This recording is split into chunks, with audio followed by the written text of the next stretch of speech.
ഇന്ന് ചിട്ടിക്കാരന് കൊടുക്കാൻ പറ്റില്ല 2000 രൂപ എടുത്തോണ്ട് പോയിരിക്കുക. വേറെ ആരുമല്ല, എന്റെ ഭർത്താവ്. നാട്ടില് അയാൾ ദോഷം പറയരുത്, കുടിക്കൂല, വലിക്കൂല, വേറെ ദുശീലങ്ങളൊന്നുമില്ല. പക്ഷേ പരോപകാരം, നാട്ടുകാർക്ക് മൊത്തം പരോപകാരം ചെയ്ത് നടക്കുക. ഇന്ന് ഞാൻ ചിട്ടിക്കാരന് കൊടുക്കാൻ പറ്റുന്ന പൈസ എടുത്തോണ്ട് പോയിരിക്കുക. നാട്ടിൽ പരോപകാരം ചെയ്യാൻ ഞാനെങ്ങനെ ജീവിക്കും എന്റെ ദൈവമേ? ചേച്ചി, ഇന്ന് ചിട്ടിക്കാരന് കൊടുക്കാൻ പൈസ ഇല്ല ചേച്ചി. ഒരു 2000 രൂപ ഉണ്ടെങ്കിൽ താ ചേച്ചി. പൈസ ഇല്ലല്ല? ഇല്ലേ? ഒരു കാര്യം ചെയ്, എന്റെ വീട്ടിൽ ഒന്ന് ചോദിക്കല്ല. എടി ചന്ദരി, ഉപ്പില്ലടി ഇത്തിരി ഉപ്പ് താടി, മുളകില്ലടി ഇത്തിരി മുളക് താടി. അന്നേരം ഞാൻ ഇങ്ങനെ വല്ലതും പറഞ്ഞിട്ടുണ്ടോ? നിങ്ങളുടെ ഭർത്താവാണ് ഇതുപോലെ പരോപകാരം ചെയ്തത്, നിങ്ങൾ സഹിക്കോ? നീ സഹിക്കൂലടിയേ, നീ സഹിക്കൂല. നീ അവനെ കൊന്നു വയ്ക്കും. അത്ര കൊണ്ട് നിന്റെ നാക്ക് എനിക്കറിയാം. നിന്റെ നാക്ക് കഴുത്തിന് ചുറ്റുമുണ്ട് നിന്റെ നാക്ക്. ദൈവാന അമ്മച്ചി, സുഖം തന്നെ? മരുമൻ വിളിക്കണ ഗൾഫിൽ നിന്നൊക്കെ തന്നെ? മരുമൻ പൈസയൊക്കെ അയച്ചു തരണ ഇല്ലേ? എന്നാലും പൈസ കാണും കയ്യില്. ഒരു 2000 രൂപ ഉണ്ടെങ്കിൽ തായേച്ചി. തരൂലെന്നാ? പൈസ എല്ലാം കെട്ടിയങ്ങ് വെച്ചോ, അവസാനം അമ്പാനിയാവാ. നിങ്ങൾ ദൈവാനമല്ല, നിങ്ങൾ തേയ്മാനം പിടിച്ച അമ്മച്ചിയാണ്. തേയ്മാനം. എന്റെ ദൈവമേ, ഞാനിത് ചിട്ടിക്കാരൻ വരുമ്പോ എന്തോ എടുത്തിട്ട് പറയും. അയ്യോ, കയ്യിലുള്ള കയറരുത്, ഈ പഠിക്കാത്ത കയറരുത്. ഇന്ന് ചിട്ടി കൊടുക്കാൻ വെച്ചിരുന്ന പൈസ ഞാൻ അരിപ്പാട്ട് വെച്ചിരുന്ന പൈസ നിങ്ങൾ എത്തിയത്. അരിപ്പാട്ട കാശ് അരിപ്പാട്ടുള്ളവരോട് ചോദിച്ചു. എന്റെ അടുത്ത് ചോദിച്ചിട്ട് വല്ല കാര്യമുണ്ടോ? ഞാൻ ഹരിപ്പാടും കാര്യങ്ങളുള്ള കാര്യമല്ല പറഞ്ഞത്. ഞാൻ എന്റെ അരിപ്പാട്ടൊക്കെ എടുത്ത് വെച്ചിരുന്ന പൈസ അത് നിങ്ങളെടുത്ത് ആർക്ക് കൊണ്ട് കൊടുത്തു? അത് പറ. എടി, അപ്പുറത്തെ വീട്ടിലെ സരള ഇവിടെ വന്നിട്ട് ചോദിച്ചു, കൊച്ചാട്ട ഈ വീട്ടിൽ കഞ്ഞി വെക്കാൻ വേണ്ടി ഇച്ചിരി അരി തരുമോ? ഇന്ന് അരി ഇല്ലെന്ന് പറഞ്ഞു. ഞാൻ നിന്റെ അരിപ്പാട്ട എടുത്ത് അതുപോലെ കൊടുത്തിട്ട് പറഞ്ഞു, നിനക്ക് ആവശ്യമുള്ള എടുത്തിട്ട് ബാക്കി ഇങ്ങ് തരാൻ പറഞ്ഞു. അവൾക്ക് ആവശ്യമുള്ള എടുത്തിട്ട് അവള് ബാക്കി ഇങ്ങ് തന്ന്. അവൾക്ക് ആവശ്യമുള്ള 2000 രൂപ അവളങ്ങ് എടുക്കുകയും ചെയ്തിട്ട് ബാക്കി അരി ഇങ്ങ് തരികയും ചെയ്തു. നീ എന്തിനാ ഈ അരിപ്പാട്ടക്കകത്തിടാൻ പോയത്? ആ മുളക് പാട്ടക്കകത്തിട്ടായിരുന്നെങ്കിലോ? അതിനകത്ത് കൈയിട്ട് എന്റെ കൈയെല്ലാം നീറിയൊരു പരിവായി, അറിയാവോ? എന്റെ ദൈവം, നിങ്ങൾ ഈ പരോപകാരം ഒന്ന് നിർത്താവോ? എന്റെ അച്ഛൻ കല്യാണം കഴിഞ്ഞ സമയത്ത് നിങ്ങൾക്ക് വാങ്ങിച്ചത് മാല എന്തിയെ? താണ്ടുണ്ട്. എന്റെ അച്ഛൻ ഇങ്ങനെ ഈ മാല ഇട്ട് കൊടുക്കുന്ന സമയത്ത് അതിന്റെ ലോക്കറ്റ് പൊക്കിളിന് ചുറ്റും കിടന്നിങ്ങനെ ആടുമായിരുന്നു. പൊക്കിളിന് ചുറ്റും കിടന്ന് ആടുന്നത് എന്തോടെ? പേപ്പട്ടിയുടെ ഇഞ്ചക്ഷൻ ആണോ അത്? നിങ്ങൾ മിണ്ടരുത്. നിങ്ങൾ ആ മാലയുടെ ഓരോ കണ്ണി ഓരോരുത്തർക്ക് പരോപകാരം ചെയ്ത് ചെയ്ത് ചെയ്ത് ചെയ്ത് ഇപ്പൊ നേണ്ട കഴുത്തറ്റം വരെ എത്തി മാല. ഇത് നോക്കട്ടെ, കണ്ടാ പറയും ബ്രേസ്ലെറ്റ്. കല്യാണം കഴിഞ്ഞ സമയത്ത് ഞാൻ ഇങ്ങനെ മേടിച്ചു കൊടുത്ത 2.5 പവന്റെ അരഞ്ഞാണോ ഇത്? അത് നാട്ടുകാരെ കണ്ടിച്ചു ബ്രേസ്ലെറ്റ് ആയിട്ടുണ്ട് നടക്കുക. നിങ്ങൾ എന്ന് എന്റെ കുടുംബത്തിൽ കാലെടുത്ത് വെച്ചോ അന്നോട്ട് എനിക്ക് നഷ്ടങ്ങളേ ഉള്ളൂ. നിനക്ക് എന്ത് നഷ്ടം ഉണ്ടായി? ഞാൻ കാലെടുത്തൊന്ന് കുത്തി തന്നെ. ഡെയിലി 2 മുട്ട ഇടുന്നൊരു കോഴി ഉണ്ടായിരുന്നു. നിങ്ങൾ എന്ന് കാലെടുത്ത് വെച്ചോ അന്നോട്ട് കോഴി മുട്ട ഇടുന്ന അങ്ങ് നിർത്തി. പിന്നെ എവളുടെ കോഴിയുടെ മൂട്ടിലോട്ടല്ലോ ഞാൻ കാലെടുത്ത് വെച്ചത്. എന്ത് വേറെ വാചൊറിഞ്ഞു വരുന്ന നീ ചേമ്പ് തിന്നിട്ട്. നിങ്ങൾക്ക് എന്തെങ്കിലും ഉത്തരവാദിത്വം ഉണ്ടോ ഈ വീട്ടിൽ? നിങ്ങൾ നാട്ടുകാരുടെ കാര്യങ്ങളെല്ലാം ഭംഗിയായിട്ട് നോക്കുമല്ലോ. ഇവിടെ ഞാനൊരുത്തി എങ്ങനെ കഴിയുന്നു നിങ്ങൾ ചിന്തിച്ചിട്ടുണ്ടോ? എങ്ങനെ കഴിയേണ്ടത്? നിങ്ങൾ അടുക്കള വന്ന് നോക്കണം. അടുപ്പിനകത്ത് പൂച്ച വെച്ച് കിടക്കും, അറിയാവോ? എന്റെ ദൈവമേ, ആ ഉത്തരവാദിത്വം കൂടി ഇനി എന്റെ തലയിൽ. വല്ല കണ്ടം പൂച്ചം ചെയ്ത കുറ്റത്തിന് എന്റെ നേരെ വരുന്ന വല്ല കാര്യമുണ്ടോ? ഞാൻ അതും ഇതൊക്കെ പറഞ്ഞാലുണ്ടല്ലോ. അയ്യോ, മധുവിന്റെ കാര്യം ഇപ്പൊ പറയല്ല, എനിക്ക് രോമാഞ്ചം ഉണ്ടാവും. മധുവിന്റെ കാര്യമല്ല, നല്ലത് കേൾക്കുമോ? നല്ലത് കേൾക്കുവോ? നല്ലത് പറ. എനിക്കതൊന്നും അറിയണ്ട. എനിക്കിന്ന് ചിട്ടിക്കാരൻ അണ്ണാച്ചിനും പൈസ കൊടുക്കാനുള്ളതാ. നിങ്ങൾ എനിക്ക് എന്റെ 2000 രൂപ തന്നേ പറ്റുള്ളൂ. ചിട്ടിക്കാരൻ അണ്ണാച്ചിനടുത്ത് എന്തോ പറയണമെന്നാ ഞാൻ. എന്താ പറയും നിങ്ങൾ? വാങ്ക ഇങ്ങിருந்து പോങ്കെ അപ്പഴേ പറഞ്ഞാൽ മതി. അതെന്തിനാ അങ്ങനെ പറഞ്ഞത്? അണ്ണാച്ചി തമിഴനല്ലേ, അയാളത്ത് അങ്ങനല്ലേ പറയാൻ പാടുള്ളൂ. ഞാൻ നിങ്ങളെ വല്ലതും പറഞ്ഞാലുണ്ടല്ലോ കൂടി പോവത്. അയ്യോ, എനിക്ക് എന്റെ പൈസ വേണം. അയ്യോ, ഞാൻ കാണിച്ചു തരാം. എന്റെ ദൈവമേ, എന്തോ ചെയ്യാനാന്ന് പറഞ്ഞു. അതിനിടയ്ക്കൂടെ ഫോൺ. ഹലോ. ആ, പൂക്കുട്ടിയാ സംസാരിക്കുന്നേ. പൂക്കുട്ടി സംസാരിക്കുവല്ലോ, ചീറ്റുമല്ലോ ചെയ്യുന്നത്. അതല്ല, പഞ്ചായത്ത് പ്രസിഡന്റ് പൂക്കുട്ടി. പഞ്ചായത്ത് പ്രസിഡന്റ് പൂക്കുട്ടി, മനസ്സിലായി. എന്താ പ്രസിഡന്റ്? മെമ്പർ ഒരു കാര്യം പറഞ്ഞായിരുന്നോ? പഞ്ചായത്ത് മെമ്പർ പറഞ്ഞായിരുന്നു. പന്നിയെ വെടിവെക്കാൻ വേട്ടക്കാരനെ അങ്ങോട്ട് വിടുന്നുണ്ട്. അതിന്റെ പൈസയും ഒക്കെ.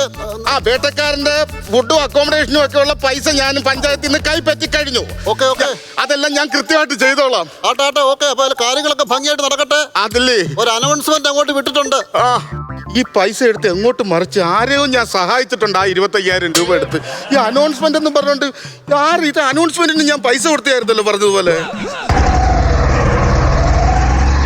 ബഹുമാന്യരായ നാട്ടുകാരായ ബഹുമാന്യരെ, കർഷകർ കഷ്ടപ്പെട്ട് വളർത്തുന്ന കപ്പ, കാച്ചിൽ, വാഴ 2 എന്നിവ നശിപ്പിക്കുന്ന കാട്ടുമൃഗങ്ങളായ കാട്ടുപന്നി, പെരിച്ചാഴി, മരപ്പട്ടി, പള്ളിപ്പാക്കാൻ, കാടൻ, കുറുക്കൻ എന്നിവയുടെ ശല്യത്തിൽ നിന്നും ശാശ്വത പരിഹാരം വെടിക്കാരൻ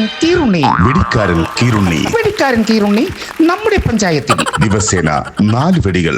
ഏവരും ജാഗരൂകരായിരിക്കാൻ പഞ്ചായത്തിൽ നിന്നും അറിയിക്കുന്നു. സർക്കസിനും തുണിക്കടയ്ക്കും ഒക്കെ പരസ്യം പറയുന്നവനെയൊക്കെ പിടിച്ചിട്ട് ഈ പരസ്യം ഏൽപ്പിച്ചു കഴിഞ്ഞാൽ ഇങ്ങനെ ഇരിക്കും. എന്തുകൊണ്ടാ ഇപ്പൊ ഒരു പരസ്യം കേട്ടത്? അയ്യോ, അതൊരു കാര്യമുണ്ട്. നിനക്ക് പഞ്ചായത്തിൽ നിന്നും ഒരു സർപ്രൈസ് വരുന്നുണ്ട്. സർപ്രൈസോ? എനിക്കാ?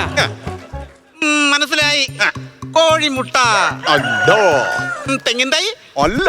അപ്പൊ തൈ തെങ്ങ് അല്ല. ഇല്ല, എന്ത് തേങ്ങയാന്ന് പറ. അതായത് നമ്മുടെ വീട്ടിലേക്ക് പുതിയൊരു അതിഥി വരുന്നു. സത്യമാണോ ഈ പറഞ്ഞത്? നാട്ടിൽ മൊത്തം പന്നിശല്യമാണെന്ന് നിനക്കറിയാമല്ലോ. എന്റെ അച്ഛനെ ഇരട്ട പേര് വിളിച്ചോണ്ടല്ലോ. എടി, അതല്ല, നിന്റെ അച്ഛന്റെ ഇരട്ട പേര് പന്നി എന്ന് പറഞ്ഞതിന്റെ കാരണം എന്താ? എന്തുവാ? അറിയാൻ വയ്യാത്ത പന്നിമലത്തും ചീട്ടുകളി എല്ലാം കളിച്ചിട്ട് കാശ് കൊണ്ട് കളഞ്ഞിട്ടല്ലേ നാട്ടുകാർ ഇങ്ങനെ വിളിക്കുന്നത്? അങ്ങനെ നാട്ടുകാർ വെറുതെ പറയുന്നതാ. ശരിക്കും പറഞ്ഞാൽ എന്റെ അച്ഛന് ചീട്ട് കളിക്കാൻ അറിയത്തില്ല. അതാ, ചീട്ട് കളിക്കാൻ അറിയത്തില്ല. അറിയാമായിരുന്നെങ്കിൽ അറിയാൻ വയ്യാത്ത കളി കളിച്ചിട്ട് കാശ് ഇങ്ങനെ കൊണ്ട് കളയുമായിരുന്നു. നിങ്ങൾ കാര്യം പറ. കാട്ടുപന്നിയുടെ ശല്യം നമ്മുടെ നാട്ടിലുണ്ടല്ലോ. അതിവിടെ എല്ലാവർക്കും അറിയാം. അതിനെ വെടിവെക്കാൻ വേണ്ടി ഒരു വേട്ടക്കാരൻ വരുന്നു. പറട്ടെ. ഈ വേട്ടക്കാരൻ വരുന്നതിന് അയാൾക്ക് ഫുഡും അക്കോമഡേഷനും ഒക്കെ കൊടുക്കുന്ന ആരാ? നമ്മളാണ്. എങ്ങനെ?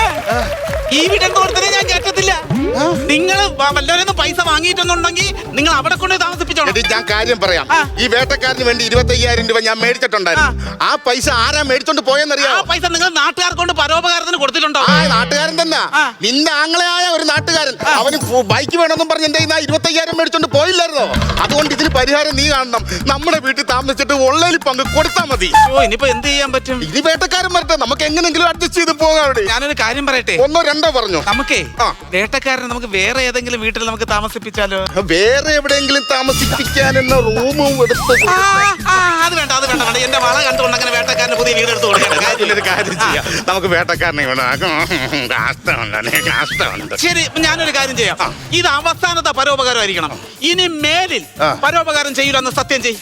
എന്റെ ചന്ദ്രിയാണ്. ഞാൻ ഇനി പരോപകാരം ചെയ്തിട്ടില്ല. വേറെ ഒരെണ്ണം. സത്യമാണല്ലോ? സത്യമാണ്. ഓക്കെ.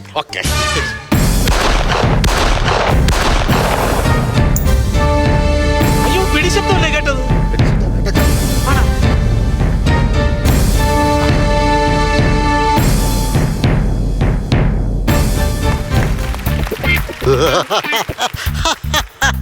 അയ്യോ, വാറുണ്ണിയുടെ മുഖവും മാളയുടെ ചിരിയും.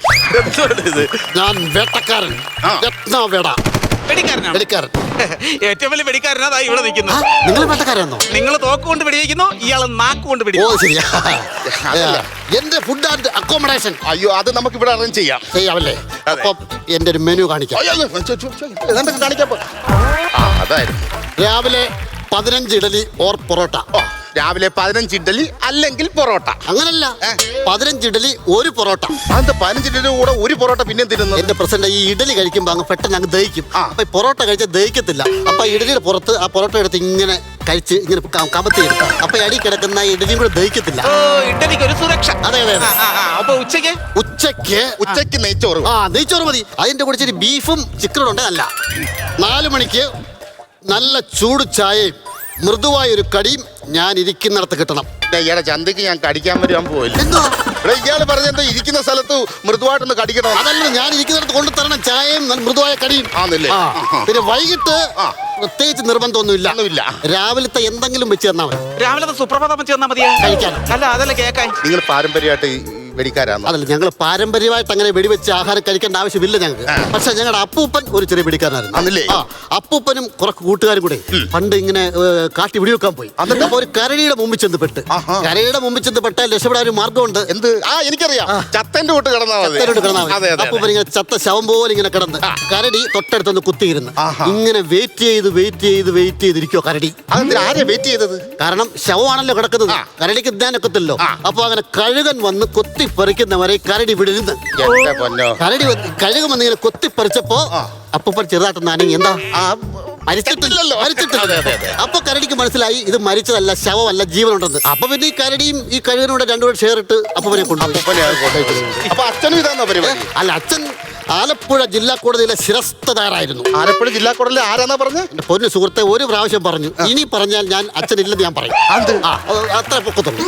ഒരിക്കലും ഞങ്ങൾ അപ്പൂപ്പൻ ചെന്ന് ഒരു സിംഹക്കുട്ടിയെ എടുത്ത് വീട്ടിൽ കൊണ്ടുവന്നു. സിംഹക്കുട്ടിയെ വീട്ടിൽ കൊണ്ടുവന്ന് അതിന് പാലും ചോറും ആഹാരം കൊടുത്ത് അതിനെ താലോലിച്ച് സ്നേഹത്തോടെ വളർത്തി വലുതാക്കി ആ സിംഹക്കുട്ടി വലിയൊരു സിംഹമായിട്ട് മാറി. എന്നിട്ട് സിംഹക്കുട്ടി ഇപ്പൊ എവിടെ ഉണ്ട്? ആ സിംഹക്കുട്ടിയാണ് ഇരിക്കുന്നത്. എന്തായാലും നിങ്ങൾ മറ്റേ ഈ ഇടയ്ക്ക് കുറച്ച് നാൾ വേട്ടയ്ക്ക് പോകും, പിന്നെ കുറച്ച് നാൾ കഴിഞ്ഞിട്ട് വിശ്രമിക്കും, റെസ്റ്റ് എടുക്കും. അതെന്താ അതിന്റെ കാര്യം എന്താ? വേട്ട അവസാനിച്ചു എന്ന് ഇരയെ വിശ്വസിപ്പിക്കുന്നവനാണ് യഥാർത്ഥ വേട്ടക്കാരൻ. 5-ാം പാതിരാവിലെ ഇന്ദ്രൻസിന്റെ ഡയലോഗും പറഞ്ഞുകൊണ്ട് നിൽക്കാതെ പഞ്ചായത്ത് പിന്നെ വാട്സപ്പ് ഗ്രൂപ്പിനകത്ത് മെസ്സേജ് വന്നേക്കുന്നു. വന്നോ? നമ്മുടെ വായനശാലയുടെ പുറയിലുള്ള ആ കുറ്റിക്കാട്ടിനകത്ത് പന്നി അവിടെ കയറിയിട്ടുണ്ട്. അതിന് വെടിവെക്കാൻ വേണ്ടി എത്രയും പെട്ടെന്ന് പോകാനെന്ന്. ഇന്നിനും വെടി വെക്കാനൊക്കത്തില്ല. ആകപ്പാടെ 4 ഉണ്ടായിരുന്നു. എന്റെ ഇങ്ങോട്ട് വരവറിയിക്കാൻ വേണ്ടി 3-4 ഉണ്ട് അവിടെ വെച്ച വെടിവെച്ച്. ഇനിയിപ്പം പഞ്ചായത്തിൽ നിന്ന് പുതിയ വെടിയുണ്ട് സാങ്ഷൻ ആയി കിട്ടണം. എന്നാ പിന്നെ പഞ്ചായത്തിൽ നിന്ന് സാങ്ഷൻ ആക്കി മേടിയത്. അതിന് പഞ്ചായത്ത് അപേക്ഷ കൊടുത്ത് സാങ്ഷൻ ആയിട്ടൊക്കെ വരുമ്പോ 1 മാസമെങ്കിലും പിടിക്കും. അതുവരെ എന്ത് ചെയ്യും? അതുവരെ ഞാൻ ഈ വീട്ടിൽ താമസിക്കും. അപ്പം വെടിവെച്ച് കൊല്ലണ്ട, പാത്തിക്കടിച്ച് കൊന്നാ മതി. പന്തി അല്ല,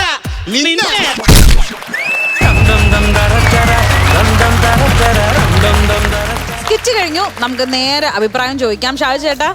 ഫിറോസ്, ബിജു, അനിൽ. ആക്ച്വലി എനിക്ക് തോന്നുന്നത് കൗണ്ടർ കുറച്ച് കുറവുണ്ടായിരുന്നു എന്ന് എനിക്ക് തോന്നി. പക്ഷേ വിഷയം നല്ലതാണ്. നമുക്ക് കൗണ്ടറുകൾ ഉണ്ടാക്കാൻ പറ്റുന്ന ഒരു വിഷയമായിരുന്നു ഒരുപാട്. പിന്നെ ബിജുവിൻ്റെ ഫീമെയിലിന് വേണ്ടി ഞാൻ വെയിറ്റിംഗ് ആയിരുന്നു. കാരണം ഏറ്റവും നന്നായിട്ട് ഫീമെയിൽ ചെയ്യുന്ന ഒരാളാണ്.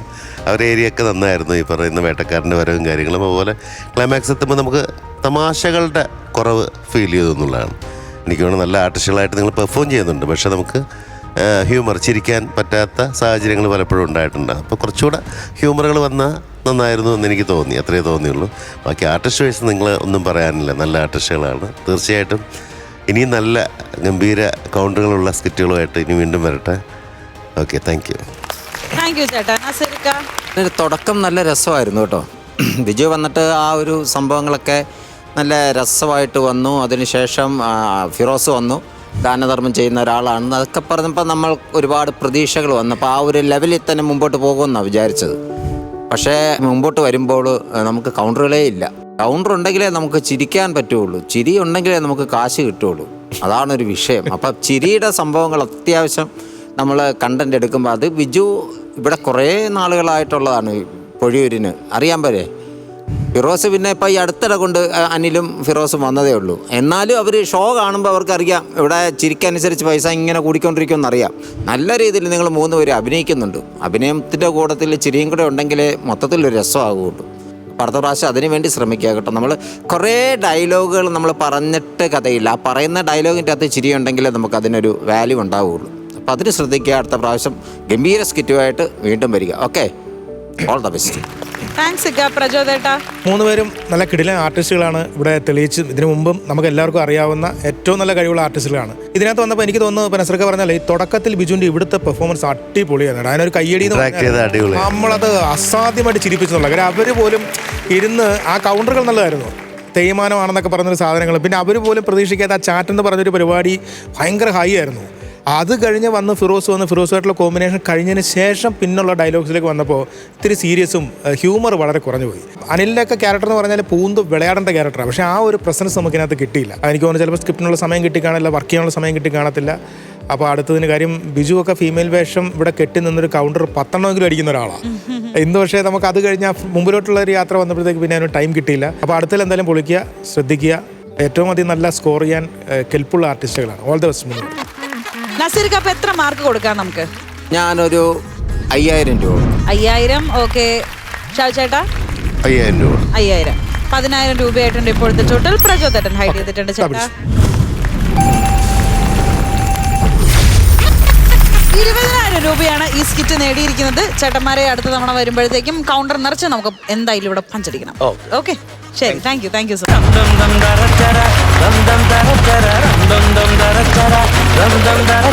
ഇന്നത്തെ എപ്പിസോഡ് നിങ്ങൾ എല്ലാവരും ഇഷ്ടപ്പെട്ടു, നിങ്ങൾ എല്ലാവരും ഒരുപാട് ചിരിച്ചു എന്ന് ഞാൻ വിശ്വസിക്കുന്നു. അങ്ങനെയെങ്കിൽ നമ്മൾ എല്ലാവരും നിങ്ങളെ മറ്റൊരു എപ്പിസോഡിൽ വീണ്ടും കാണാൻ വരുന്നതായിരിക്കും. Till then, this is me Meenakshi Sudhir signing off from Flowers Comedy.